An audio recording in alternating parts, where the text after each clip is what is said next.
Welcome everyone, Slingin Dirt Media. I'm DJ Smollett in the shop with Casey Ohm. How's it Casey, going? thanks for having me, man. No problem. Thanks for coming out. Yeah. So, man, I kind of not sure where to start at. Do we start off talking about this year, or do you want to start how you got into racing? This year's been a crapshoot for me. Okay. Every race has been out sucked for me so far. So it's been a rough year, is what you're saying. Oh yeah. Yeah. Okay. First 2 nights out at Moeller, I got wrecked by the same guy. Really? Trying to avoid him. Okay. So that brings up a question: does stuff like that happen often, or does it just seem to happen often to you? The last 2 years, it's been my dad who's been either getting in wrecks or getting wrecked. Bad luck. I think I got his bad luck this year. Out of like the 5 races I've started, I think I finished 2. Really? Yeah. Ooh. Yeah. So it's usually a top 3 car, so it's like it's not normal for me. It's frustrating. Okay.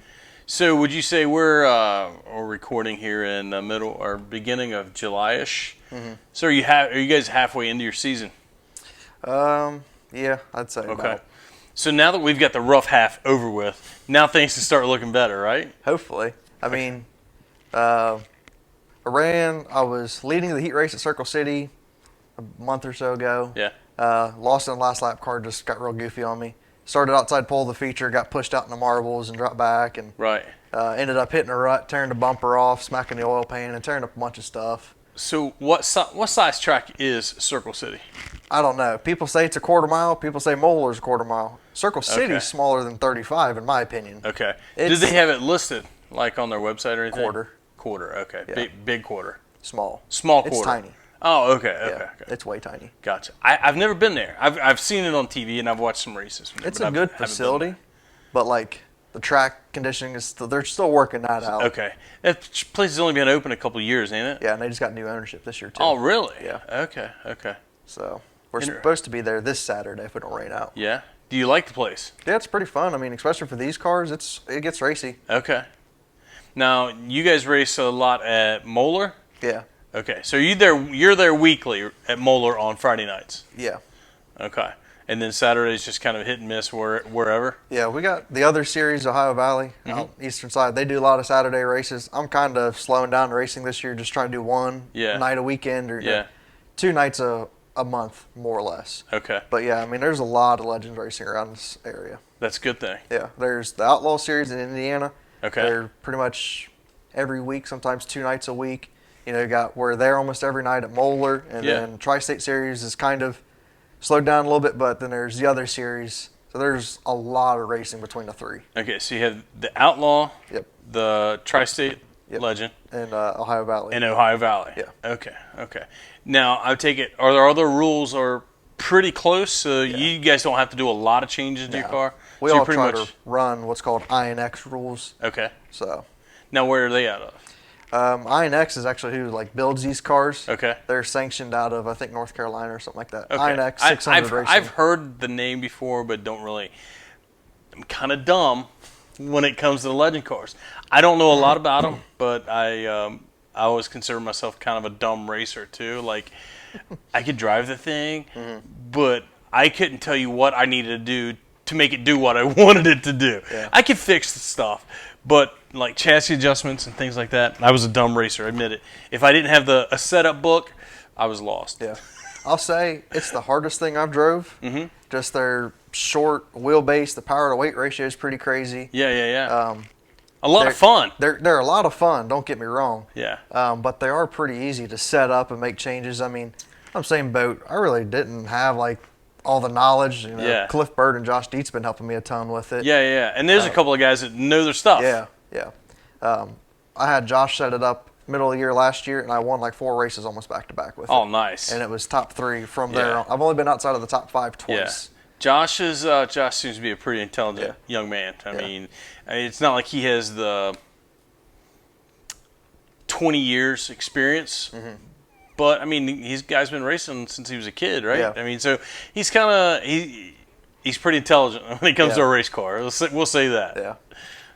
Yeah. So let's jump back to. So where did you get started?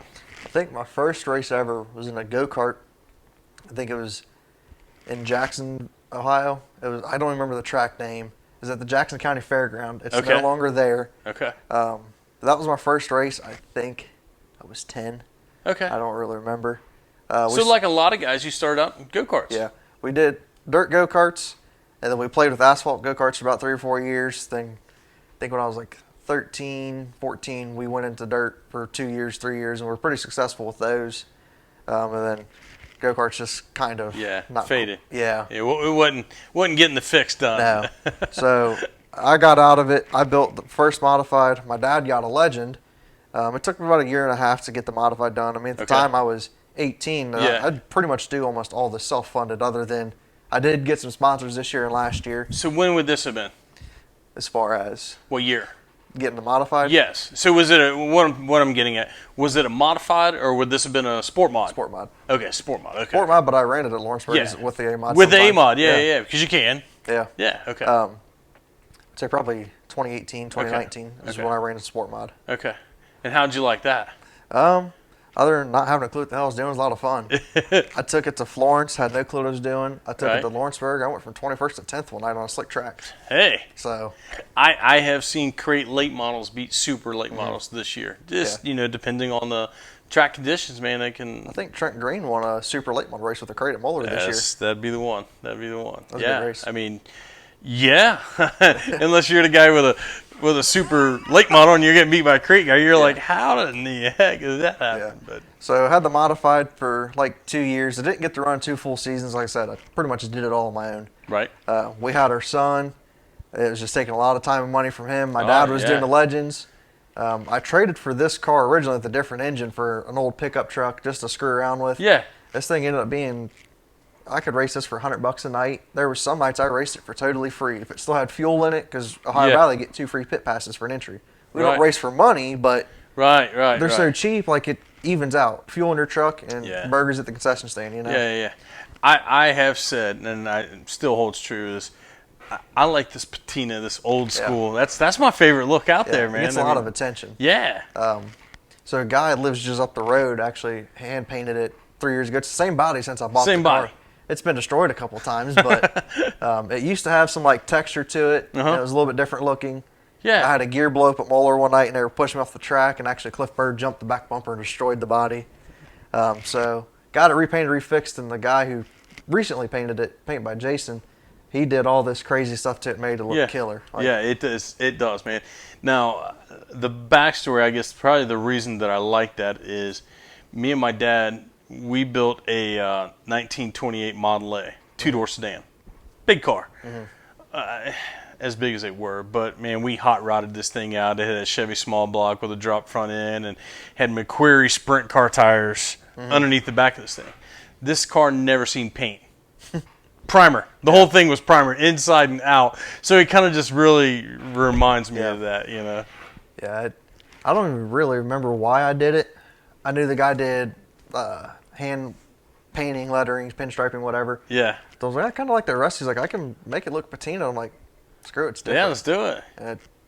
And it's gotten a lot of attention. And pretty much everywhere we go, people, man, that's cool. I really like that. It's different. Nice thing is you don't really have to wash it every week either. It kind of adds to the look. It kind of doesn't show, so much. I like it. So, go-karts, then you didn't do Legend. Your dad had Legend. You went from go-karts to modified. Yep. And then a Legend. Back to Legend. Yeah. Okay. So he got the Legend. We traded all of our go-kart stuff for a brand new Legend for him. Right. And then my dad's actually a traveling road mechanic. He was down in Louisiana 3 or 4 years ago, one storm. He was kind of struggling with the car. Still set it for asphalt. We didn't know what we were doing, so he didn't want to change it. Yeah. He called me and was like, just go drive that thing at Moeller. He's like, you've been driving your modified. I know you can get around a dirt track. Like, let's go drive it. And my first time ever, I think I started like 13th, made it up to 5th place or something like that in a no-handling car. Yeah. I was like, these are pretty cool, pretty cheap again. Just having my son, I was like, look around for one. It was like a $5,000 car when I got it. Right. And now it's about a $15,000 car, but same car nowadays would be 15 where it was 5. Yeah, they're more than that brand new. This is, I think it's like an '05 chassis. I don't remember. I didn't care. It was a cheap car. Sure. But it's the engine that's in it, that new FZ09. And those are stupid pricing, huh? It's $9,000 for the swap, I think. Really? Yeah, and they just came out with a new package a couple weeks ago. Okay. But so it's like there's that. It's like the 602 crate. You can't get in them. You can't tune them. You can't do anything to them. Right. Rebuilds are relatively cheap. I think they're really only doing top end rebuilds. I think they're like $1,500 to $2,000 to rebuild them. Okay, that's reasonable. And you get 2 to 3 seasons before you need a refresh. So do you try to count laps? Do they get lapped, or is it just I go by nights racing. how it feels? Okay, how many nights you got on it? Right, right. Okay. I know a lot of late model guys, modified guys. I mean, they're counting laps, and it's like, hey, we're getting close to lapping this thing out. It needs to be freshened up. I mean, it's a motorcycle engine. Yeah, They'll take some beating. Okay. Yeah. I've only seen like 2 of these personally grenade. They're pretty stout engines. Yeah. Okay. Yeah. Almost bulletproof. Almost. So you put them upside down. A guy's got one upside down at Atomic, and I think it blew up like 2 or 3 races later. Oh, really? But I mean, when you're upside down on the rev limiter, it's not a good thing. No, it never is. But I think it's one of the best ways to get into racing for a budget racer. Sure. My stepmom's car, we paid like $4,500 for it. It needed about $500 worth of parts and work done to finish it up. Yeah. We ran it into the ground. So your stepmom races too? Here and there, not a lot. Okay. So this is a family thing. Yeah, I like it. My dad raced Chevettes and go-karts at Lawrenceburg. Right. He actually raced with Jeff Gordon back in the day at Lawrenceburg, little go-kart track. Yeah. He raced, and then when my dad and stepmom got together, she really pushed for us to get in it because she traveled around with the Clarks, Justin and Lisa Clark. Oh, okay, yeah. And they were racing go-karts. So I was like, let's go do this. And I was like, no, we ain't got the money for it. And she's like, screw that, let's go. Let's go. I think actually my dad got hooked up with Brandon Weber driving a kart with him at Double Deuce a couple times. Yeah. I remember one day my dad pulls in the driveway with this go-kart in the bed of his little ass stand. He's like, this is pretty cool. And he's like, what the hell is it? I think I was 10, 11 about that time. So. Okay. But yeah, it's a family affair for sure. Right. That's awesome. That makes it definitely that much more enjoyable. Sometimes. I think. Yeah, sometimes. Until you guys are beating each other's doors off. There was a race earlier this year. I got stuck behind my dad. This was a real tight 1-lane track. Yeah. And I don't race people dirty, but I'll give you a couple laps. If you're slower, I'll give you a bumper tap or two. Right. But it being my dad, and he hauls my car there, it's like, I can't move him out of the way. I can't move him too much. So I had to wait for him. And yeah, you got to be gentle on those moves. Sometimes. Sometimes. I do all the work on his car and setup, so I got a little leeway there. So I went this past weekend. I went racing with Jesse and Austin Lay, and it wasn't the smoothest going night. I mean, but it was going. I mean, nothing major was happening at the point. And a couple laps into the feature, and these two knuckleheads decide it was not on purpose, but they got together. The only damage on the cars was when father and son got together down in turns 1 and 2 at Hilltop. It's like, really, guys, come on.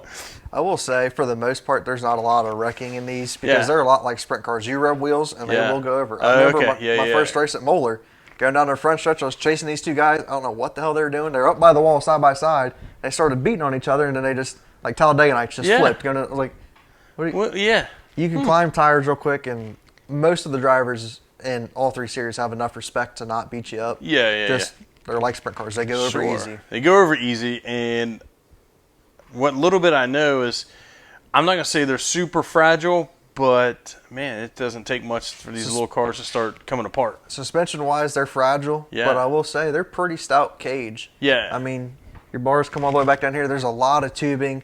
The firewall, there's no downward support, but my dad barrel rolled one of these 9 times and walked out totally fine. 9 times in one of these little... Ball joint broke at Brush Creek on the right front going into 1. The car just hooked, and it kind of turned sideways. We think the berm caught this running board and just sent him over. Wow. It was a pretty violent flip. Yeah. That was back we ran 2 features. I'm sitting there on the pole for the B feature, and I just see him go flying through there. I'm like, ooh. That's not good. It was unnerving for sure. That's not good. And he landed behind, not directly behind the ambulance, but from my view, he was behind it, so I couldn't see him. Oh, yeah, you can see what's going on, Yeah, I was like, is he okay? Like, no one's talking to me. And then I'm just sitting there like, do I drive out there? And I was like, no, I'll just sit here. If it was that bad, someone would come and got me. Yeah. And then he walks up from behind me. He's like, hey, I'm okay, dumbass. Go win this race. Well, all right then. I almost did, too. Yeah. I got back. I fell back to like 3rd place. I got pushed off the backstretch of Brush Creek like 2 times in one race and kept driving it back up and just ran out of laps to Almost won a race. But. So I happened to just went there this past weekend for the late model race they had, and a lot different from the last time I was there. It's a lot smaller. Well, have you not been since the old configuration? I have not. This was the first time I've been there since, and that's been a long time ago. Yeah, I remember it when I was a tiny kid when my dad worked safety crew, but I've never raced the old one. Yeah. That thing was.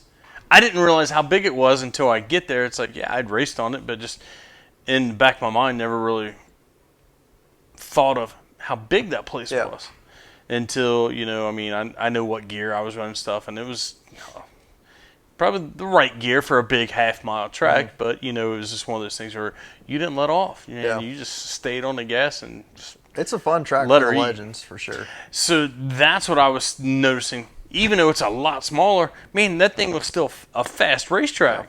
Yeah. I mean, they took, I'm not going to say they took their time, but they made sure they made adjustments throughout tonight to keep the track under control, which is a tough job to do these days, but I thought it was really racy and really fast. Yeah.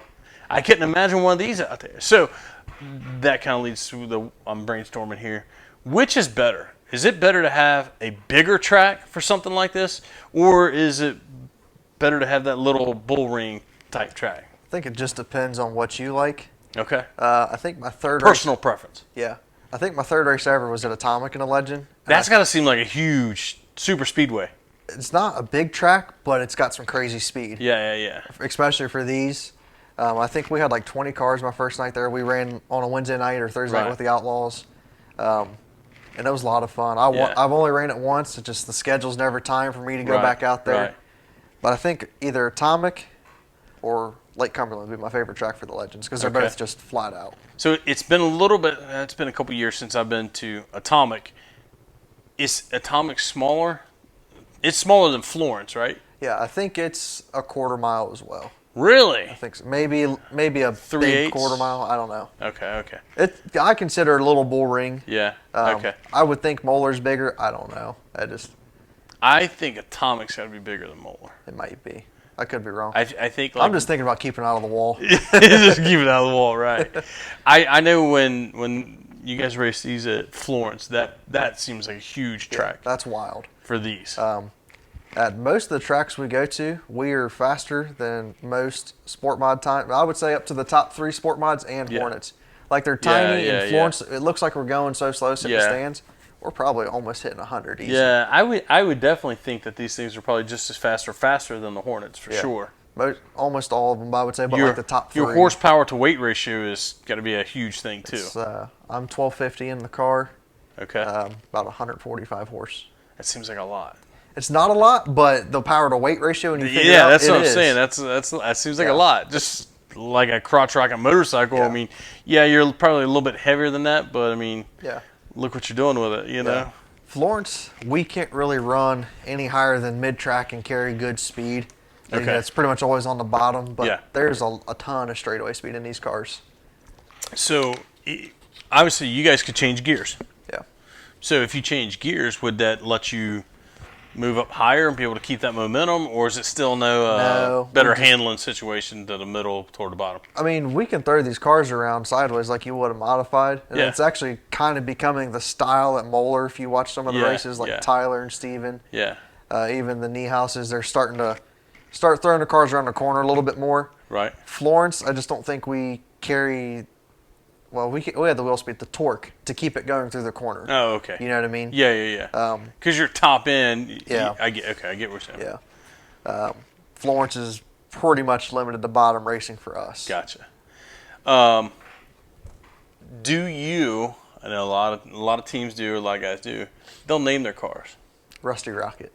Rusty Rocket. Yeah. Okay. Where did you come up with that name? I think it was last year, first night out, the throttle stuck wide open. I nailed the wall at Moeller, had to reclip the car, rebuild it. It was a brand new engine package and all that. Yeah. The paint, obviously, rusty. Yeah. It's an old car. I really don't know what year it is. It was kind of just thrown together. just- I didn't yeah. try to make it fast, but the car was just always really fast, and Yeah. especially after Josh and Cliff got a hold of it. Right. And, you know, Fine tuning that thing just Yeah. made it a little bit better. Josh came here one night. We didn't even put on scales. I thought he was bringing scales. He thought I had scales. We just did hard numbers on the car. He's like, "Yeah, go run it." And he's like, "I thought it was a rocket ship." I was like, "That's a rusty rocket." It's the Rusty Rocket. Yeah, so I can see it. I like it. What is this thing over here? So I bought that like a week after last time you come up here. I've always grown up around the modifieds. Right. I grew up in Dave Cook's garage. My dad's known Yeah, Dave for yeah, many yeah. years. I think that's where my heart is. The Cookie These were Monster. just there is a body panel of his somewhere around here. Somewhere around here. All right. These were just so much easier and cheaper to do when my son was an infant, and now it's like Now I I've wanna heard get back. I've heard the maintenance on these things are nowhere near what the maintenance are on those. at first, no. At first. I washed it, nut and bolt checked it, put it in the trailer. Yeah. But it's like with anything, when you want to win, you want to be Yeah. competitive, run up front, it takes time and money. Right. I feel like I'm at the point where I'm spending as much time on this. As you Is would that- on that. yeah. Okay. Okay. Yeah. I mean, to be, pretty extensive with it, make sure it's repetitive every week and consistent, Yeah. you got to be on it. Yeah. It's washing it, checking all the Heims move free like you would with that, nut Right. and bolt it, check your Right. baseline setups, make sure it didn't move on the scales. Yeah. It's doing the same thing. It takes a little bit less time because there's double the amount of stuff to Sure. check in. It's a lot bigger and there's a lot more of it. Yeah. Yeah. But I had a guy tell me, he said he admitted to it, that his Legend car would go in the trailer, and for whatever reason, if it was work or whatever, he said it might stay in there for 2, 3, maybe 4 weeks, get it out, maybe wipe it down, and that's a maybe. yeah. And then get out and said win with it the very next time out on it. Like Yeah. that sounds like my kind of program. You can kind of do that, but it definitely doesn't yield a consistent result. Sure. But Duderstadt, he's been racing these forever How'd you know? because we had a running joke. If he washed the car, anytime he washed the car, we'd rain out. So we wouldn't let him wash the car. yeah. But he's, I would say, probably one of the most experienced guys around here at these. He's a driver. He knows how to make the stuff work with what little he has. He does. He's just good with them. Yeah. But yeah, you can do that to a degree. Yeah. I'll recommend it if you want to win. So Steve called me one time, and he says, "Hey, I want you to drive my car." And I knew he had a few cars and did like some rentals and stuff like that. And I'm thinking, well, okay, maybe he's got a rental sitting around, just And I had mentioned that, man, these things look like fun, and I'd love to just try it one time. So he called me out of the blue and said, "Hey, I want you to drive my car." I'm like, "Yeah, just kind of," or no, he approached me at the racetrack with that. And I was like, "Oh, okay, yeah, sure. Kind of blew it off, really didn't put a whole lot into it or stock into it or think it was how serious it was. So then maybe a month went by, and I was like, "Man, the guy offered, why not? Let's give him a call." So I called him and said, "Well, what do you got in mind, man? You got a rental car you need, or what's the deal?" And he said, "No, I want you to drive my car." He said, we picked a date, and he said, "We'll take it to Circle City and race it." I'm like, man, this sounds good. But I said, you know what? Before we just do that, and I've never sat in one of these things. I couldn't even tell you how to start the thing. Yeah. I said, let me get a hold of Pickle. See if I can get the track some Saturday morning after they race, and let's go out. And let me get in it and make a few laps, and let's get familiar with it before we just go compete. That's me. I mean, yeah, I want to compete, but I want to be serious about it too. He said, that'll work. He said, I got some things I want to try anyway. All right, so I got us a Saturday date, and went and tested. It was great. It was fun. I loved it, but it was his car, and it wasn't a car sitting on the side. It was a car he was actually racing. I was like, man, yeah. I mean, let's do it. So we picked the date, Circle City, but then it got rained out, so it canceled. It's like, well, crap. Okay, there went that. So a few weeks went by, and he calls me up and says, hey, how about racing at Moeller? And I'm like, well, I might be able to make that work. I might be able to juggle some things and make that work. So we get there, and he's like, I got you a car. He's like, I want to drive my car, but I got you another car. I'm like, okay, sure. Yeah. Well, it didn't handle the same. It didn't work out the same. It was, it pushed a little bit, and it was, the track was obviously different than it was when I was on it, and Hot laps wasn't great, but it's like, okay, I got to majorly do things differently than when I was in his car. And, man, on like lap 2 or something like that on the backstretch, the wheel came off this thing, and it turned me straight into the wall. I swear, I thought, where the new opening is, I thought I was going to be the first person to hit that thing head on. I think I missed it by, it seemed like 20 feet, but I don't know. But, yeah, I tore that car up. Steve said it wasn't that bad. I think he fixed it. He said, hey, anything that you tear up, he says, I'll fix it. Don't worry about it. I'm like, dude. And, man, sure enough, that happened, and I felt horrible about it. He's like, He said, how many years ago was that? 1 or 2. Oh, never mind. It wasn't that long ago. I remember my dad worked safety crew from the start of Moeller. He worked safety crew at Lawrenceburg for years. Yeah. I've grown up at a dirt track in the backseat of his truck while he was on the safety crew. I remember sitting in a Legend that ate that wall. Yeah. And they had me hold the clutch in so they could tow it off the track, but this was years ago. That was years ago. Yeah, this was just in the last 2 years, I think. Gotcha. And so Mike Goins, the announcer, he likes to give me a little riding on that maybe I should stay in the tower and not on the racetrack, which it's just not as fun. You definitely have to drive these cars. Yeah. You can't drive them like a go-kart. It's one thing I've been trying to break my dad of is you have to drive. We don't have very much suspension movement in these. They don't hike up like a modified or a late model. No. You have to throw them in the corner and go. Yeah. Otherwise, the car just doesn't work right. When I went out for hot laps, it was pushing, but I think it was pushing because either I was on the brakes too much, but man, I don't know, I was driving too hard or maybe not hard enough. Then when I get on the brakes, man, I almost ran over Cliff or his boy, Nicholas. Yeah, I almost ran over Nicholas, and I'm like, oh, this ain't going to be good. But no, it was fun until it wasn't. Yeah. So you're thinking you're going to switch up from this and go back to that, huh? Yeah. I would like to be in the modified before the end of the year. Before the end of the year. Yeah. Okay, so that's my next question. Is this a this year thing or maybe next year? I would like it to be this year. Yeah. I don't know. We'll see. Yeah. Like I said earlier, got a deal kind of in the works with Cliff about him getting this, me getting a drivetrain for that, or maybe even his modified. Okay. Just kind of playing it by ear So for right now. there is some plans in the works. Yeah, definitely. Okay. Yeah. This served its purpose. You know, cheap, easy for about a year. Yeah. But this is, I think, where my heart lies in this type of racing. Yeah. You look at these cars like, my girlfriend at one point called them clown cars. Yeah. A lot of people don't take them serious, but they're fast. And But there are places that really do take these things serious. Oh, yeah. Yeah. Yeah, there's a lot of racing at Fayetteville with these. Okay, I think they race on a weekly basis, but they draw some major shows down, like 50 car counts at some races. That's a pretty good sized track too.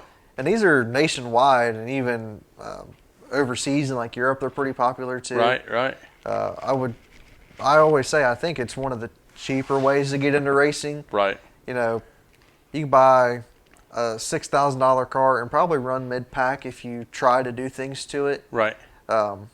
So there's a price range. You can start out. You don't have to have the best of everything. No. You can start out in a turnkey car for what, $6,000? I've seen them cheaper. They need a little bit of work, but yeah, $6,000 starting point pretty much. And they go as high as brand new. They go a little over 20. Wow. All tricked out. I mean, but that's with the FZ. The FJ is what you get for like $6,000. That's the older style engine. Yeah. Like I said, this car was like a $5,000 car when I got it. Yeah. Cliff had just bought Nicholas that car, which was an FZ, and there's a lot of progress from then till now in the chassis setups and tuning on them. But this is a $5,000 car. I was chasing Nicholas around every weekend. Yeah. I couldn't get quite around him, but so is this thing for sale now? Or is that part of the deal? Everything's for sale. For sale, yeah. I mean, if someone seriously wanted to buy it outright, like I said, I had someone come look at it this past weekend. Really? They're gonna look at a couple other cars, but does it need to sell? No. If it don't, I'll keep it and just build this over the winter. If it doesn't sell, you've got it in a possible trade deal. Yeah. Okay. Yeah. Well, hey, whatever makes the tires turn, right? Yeah. They're a lot of fun, but I want to focus back on this. And yeah, you want to get to a full size car. Yeah. I tried doing both at one point. By yourself, it's brutal. Bruh. Financially, it's brutal. Physically, I was like, nah, I can't do this. So okay, that leads to that question. Do you have a lot of help at the racetrack? My dad. Okay. I mean, my stepmom, my mom, and my dad, they're there at every race. My girlfriend's there pretty much every race. Yeah. My dad's about the only one I let turn wrenches on my car. He's been a mechanic all his life. Like, yeah. When you're driving things at, close to 100 or so miles an hour, you don't want your wheel falling off. You don't want True. Things, you don't want things going wrong. That's true. So he's about the only one I let physically touch my car. Right. Makes sense. He's only drove it like once. Okay. But like I said, I did get some sponsors this year finally. Yeah. It's kind of tough for the Legends because they don't draw that much attention just yet. They're growing in popularity for sure. But well, let's go ahead and plug those sponsors. Who you got? Well, first of all, Dad and Cheryl and my mom. DFC Arms. They're based out of Kentucky. It's a gun shop. He actually works with my stepmom. Southern Ohio Speed. He's the guy. He's a dealer in Ohio for these. He's out in Proctorville. Okay. He's who I bought the engine from. I buy my parts from weekly. He's always cut me a good deal and stuff. Great. And myself. And yourself. There you go. Hey, every little bit helps, right? Oh yeah. There you go. So modify could possibly happen later this year. Yep. I see. It does not have a power plant yet. What's the plans there? So I at least want to race this month at Cumberland, and after that, I don't care if I still have it or not. If I could get out next week, I would. Yeah. But realistically, that's not going to happen. Okay. So if this sells, I'll buy a power plant, and maybe in 2-3 weeks, I'll put it out there. Yeah. We'll just have to see how it goes. Yeah. Okay. I'm not pressed for either. I still got something to drive. Priorities, man. As long as you got something to drive, right? Ideally, I'd like to keep both and still play around with these here and there, but So I've not raced until last Friday night, which I got wrecked again last lap. Same guy? No, this was just kind of a freak deal. Oh, okay. I would like to keep doing both. Yeah. But I think if you're not in the car every week, or if you're going between the two, I'm not that driver. I'm not a Kyle Larson where I can jump in 3 different cars and win. That's going to take from. That's going to hurt. Yeah. You need consistency. You do. They're 2 different total driving styles. Totally different animals. Yeah. I don't think I can do 2. I'll still race Legends here and there. Sure. Like my stepmom's car, I'll probably jump it out every once in a while. Yeah. My dad works out of town a lot. He wanted me to drive his car last weekend, but he ended up being able to go. Okay. So I'll still be around in the Legend stuff, but it's like I said, it served its purpose for me. You want the focus to go toward the mods. Yeah, I remember in elementary school just drawing pictures of modifieds all day long. All day long. Different numbers and designs. That's all I did. Yeah. Yep. I just want to go fast. Yeah. There you go. Yeah. There you go. Got hooked at a young age. That's right. That's right. Cool. Anything else before we wrap things up? No, just hopefully some better luck this year. Yeah, no doubt. You can get the season turned around, man, and get all that bad luck out. And I won 4 races last year. Could have been 6, but I lost 2 in the last lap, just my own fault. Right. Like I said, it's usually a top 3 car. I've been there this year. I've led. There's one night I led 12 of 20 laps, and then just couldn't figure out how to get through one corner. It was sand. Yeah. There's some tough competition in these cars. Any given night, there's anybody I would say minimum top 5 cars could win the race. All right. Any given night at Moeller, anybody in the top 10 could win a race. It's just it comes down to luck. It's tough competition. You got to be at the right place at the right time and kind of do everything right. That's one thing. And have luck. Yeah, that's one thing that attracted me about these is it truly kind of brings it down to the driver and the setup. Yeah. This is not a high-dollar car by any means. It's still kind of expensive, but there's $25,000 Legends out there. Yeah. I feel like I'm with Duderstadt. We kind of do it on our own, piece it together with what we got. Yeah. And we're both pretty fast. Well, there you go. Yeah. All right. Well, Casey, best of luck, man. Like I said, man, I hope you get your season turned around and get some good luck going on, right? Well, thank you for coming out. Appreciate no problem. We're going to wrap things up. Thank you. Hope everybody enjoyed watching this episode. We're pretty close to Dirty 30 here with Casey. Talking about his Legend and probably switch him over to Sport Mod here soon. Hopefully. So get out the racetrack and enjoy. And don't forget to like, subscribe, and tell all your friends. And we'll see you at the track next week. Thanks.